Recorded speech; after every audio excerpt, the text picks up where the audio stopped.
পল্টু, নে, আবার কি হলো? হঠাৎ দাঁড়িয়ে পড়লি কেন? তুই দেশলাই এনেছিস তো? আমি কিন্তু দেশলাই আনতে ভুলে গেছি। নে ঠেলা, এত দূর আসার পর এখন বলছে নাকি দেশলাই আনেনি। এই দেশলাই আনার কথা তোর ছিল না? ওটা তো তোরই আনার কথা ছিল, আর তুই ভুলে গেলি? এই মানে তাড়াতাড়ি করে আসতে গিয়ে একদম মাথা থেকে বেরিয়ে গেছে রে।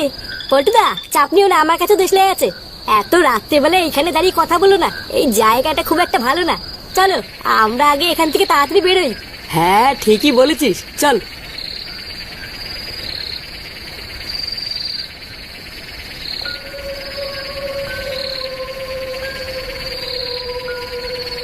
হ্যাঁ রে, তুই বেছে বেছে পুরো গ্রামের ভিতরে এই জায়গাটাই পেলি? আরে পাগল, দিনের বেলায় যেমন তেমন, কিন্তু রাত্রে বেলায় এখানে ভূতের ভয় কেউ আসে না।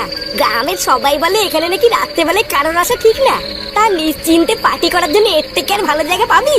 হ্যাঁ গো পল্টুদা, ফুটো কিন্তু এই কথাটা ঠিকই বলেছে।